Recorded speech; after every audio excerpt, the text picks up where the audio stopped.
मोअज़्ज़ज़ वकला साहिबान, आज फ्रेंड्स ऑफ अमीर हैदर शाह और उनके हम जैसे अलाइज यहाँ बैचेस और वो लोग जो कि सपोर्टर हैं, जो कि उसका बुनियादी ढांचा है, सिर्फ वो लोग जमा हैं। और मैं समझता हूँ फ्रेंड्स ऑफ अमीर हैदर शाह ने एक तवील अरसे में जो सियासी जद्दोजहद की और वकला की इंतखाबी सियासत में जो उम्मीदवार लेके आए, उनके तसलसल ने और उनके किरदार ने जो भी कैंडिडेट दिया, जो भी कैंडिडेट जीता, उस पर करप्शन का या किसी किस्म की और मनफी तासुर लोगों में पैदा नहीं है और उन्होंने अपने आप को करप्शन से पाक रखा है। आज मीर हक नवाज तालपुरों, अपने नई मेमन हूँ और सुप्रीम कोर्ट में जो हमने कैंडिडेट दिया दीवान अहमद अली अथर मेमन साहब, और इसके अलावा जितने अमीर हैदर शाह के बाद जो एक तसलसल से लोग आए, उनमें से किसी पे भी कोई ऐसा दाग या धब्बा नहीं। जहाँ तक सिंध बार काउंसिल का ताल्लुक है तो सिंध का बार काउंसिल में 2 कैंडिडेट अमीर हैदर शाह ग्रुप ने दिए हैं और उसी के लिए आज ये तकरीब है। और सिंध बार काउंसिल में ये वाहिद ग्रुप जो 500 बैजर के साथ और 1000 वोट के साथ अपनी गिनती का आगाज करेगा। और इंशाअल्लाह सिर्फ ये 2 नहीं, हम सिंध बार काउंसिल से करप्शन का खात्मा करना चाहते हैं। सो साहब मुझे बता रहे थे कि जब वो यहाँ आए सिंध बार में तो सिंध बार काउंसिल के 41 बैंक अकाउंट थे। 41 बैंक अकाउंट का मतलब ये था कभी इधर से चेक काट दिया, कभी इधर से चेक काट दिया। और वो जो 12 करोड़ का, जिसकी आज तक गुत्थी नहीं समझ आई, कोई कहता है कि वो इंश्योरेंस कंपनी के पास लाइसेंस ही नहीं था जिससे हमने जो है ना वो हेल्थ इंश्योरेंस करवाई। हालांकि कोई इतनी बड़ी बात नहीं, पंजाब में नहीं हुआ, स्टेट लाइफ ने हेल्थ कार्ड जिसको दोनों पार्टियां क्लेम करती हैं वो हुआ, और वो कोई इतनी बड़ी बात नहीं। 3 बड़ी इंश्योरेंस कंपनियां, किसी से भी बिड लेके वो काम किया जा सकता था। लेकिन ये इनकी नीयत जो है करप्शन की है, अपनी सियासी ताकत को बढ़ाने की है, और ये लोग हर असूल पे कंप्रोमाइज करने को तैयार हैं। हम जो ये 2 उम्मीदवार लाए हैं और जो हम ख्याल लोग लेके आएंगे वो असूलों पे सौदेबाजी नहीं करेंगे। अभी वक्त आने वाला है, सुप्रीम कोर्ट में भी हमने एक कैंडिडेट दिया है, सैयद जाफर शाह। पहले हमने दीवान अहमद अली को अपना कैंडिडेट बनाया था, वो भी जीता, जाफर शाह भी जीता।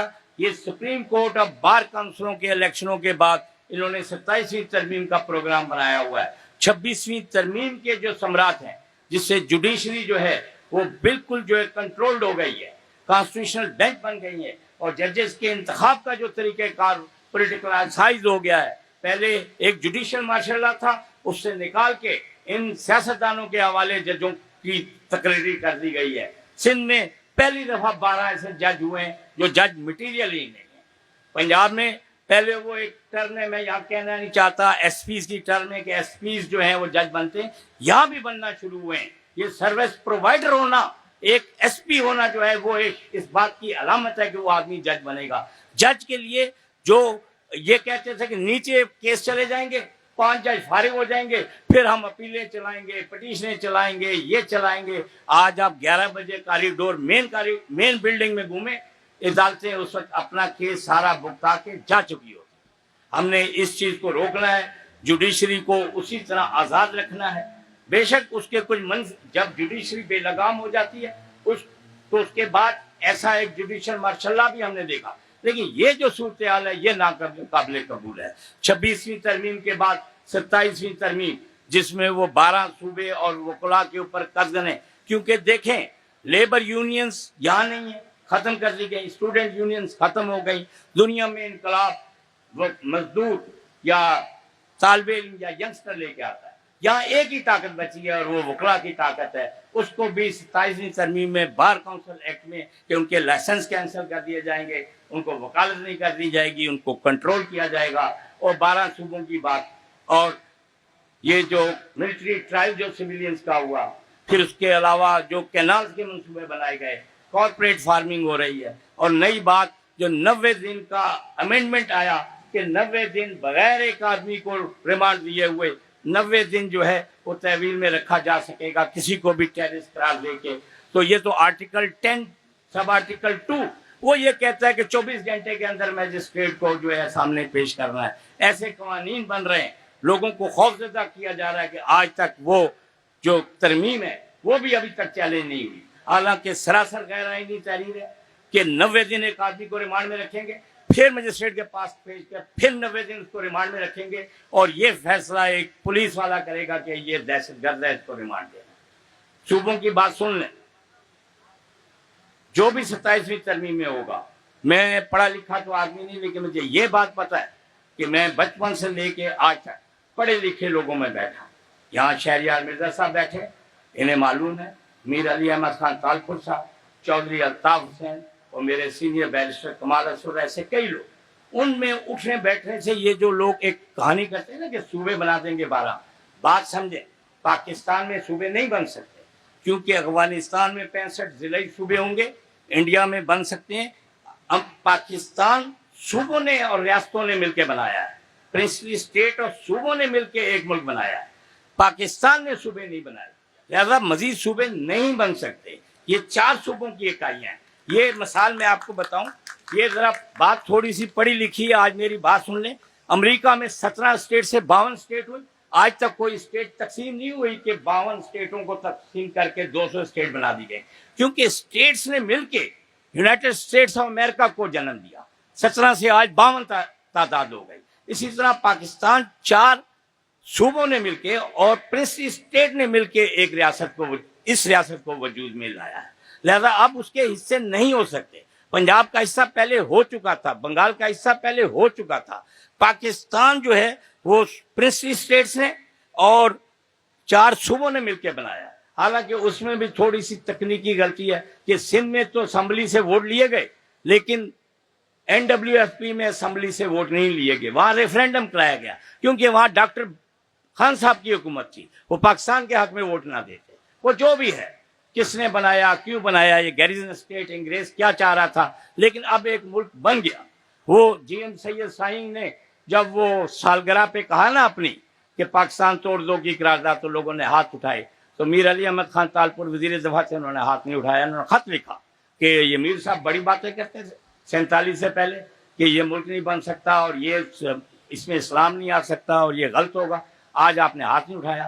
تو انہوں نے جوابی خط لکھا کہ سید شاہین, نہ تو ہم آپ کی طرح پاکستان کو بنانے کے گناہ میں شریک تھے اور نہ آپ اس کو توڑنے کے گناہ میں شریک ہوں گے. اسی لیے ولی خان نے جب حیدرآباد ٹریبونل میں بیان دیا, جس پہ یہ کچھ نیشنلسٹ جو ہیں بات کرتے ہیں کہ ولی خان اپنے ہاتھ اس سے ہٹ گیا تھا, اس نے کہا وی آر فائٹنگ, وہ جسٹس مشتاق علی قاضی کے ٹریبونل کے آگے. ولی خان نے کہا we are fighting for the rights of provinces Pashtun and people within Pakistan.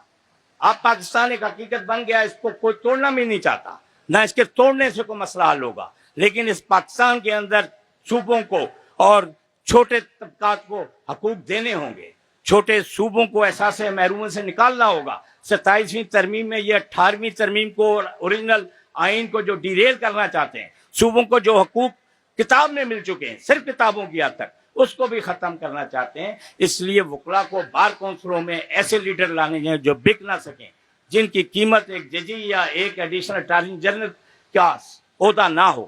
اور فرینڈس آف امیر حیدر شاہ نے یہ ثابت کیا اپنے اس 10, 15, 20 سال کے اس سفر میں کہ انہوں نے کبھی اپنے عہدوں کا سودا نہیں کیا, بلکہ ہم نے تو مخالفت بھی کی, ہم آپس میں بھی الیکشن لڑتے رہے, ان کے مختلف معاملات کی بھی مخالفت کرتے رہے, لیکن جب ہم ایک پیج پہ آئے تو آج تک ہم ساتھ چلتے ہیں.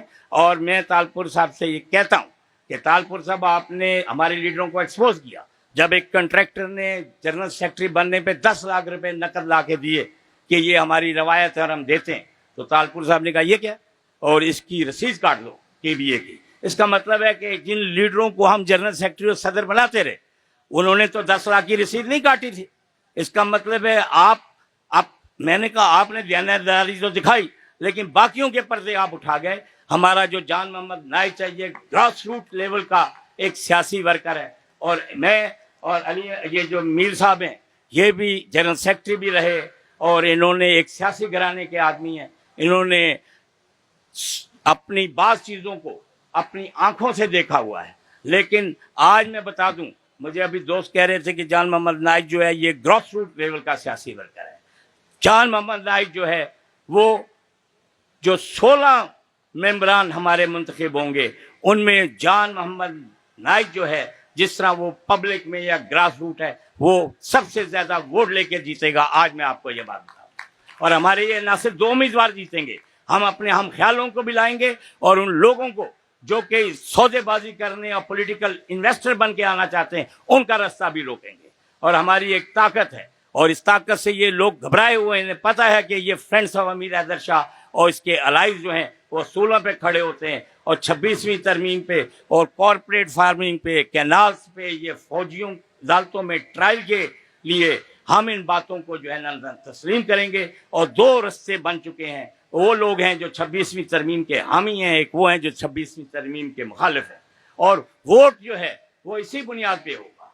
और लेकिन ये वोट भी इसी बुनियाद पे होगा। इंशाअल्लाह सुप्रीम कोर्ट में भी जाफर शाह जीतेगा, हम 26वीं तरमीम की मुखालफत करने वाले जीतेंगे और इंशाअल्लाह सिंध बार में भी जीतेगा। और आगे जो भी इलेक्शन आएंगे वही लोग जीतेंगे जिनको हम कहेंगे कि वाकई ये लोग इस काबिल हैं कि इन पे इत्माद किया जा सकता है। और ये जो डिवाइड है इसमें ये लोग हमारे साथ हैं।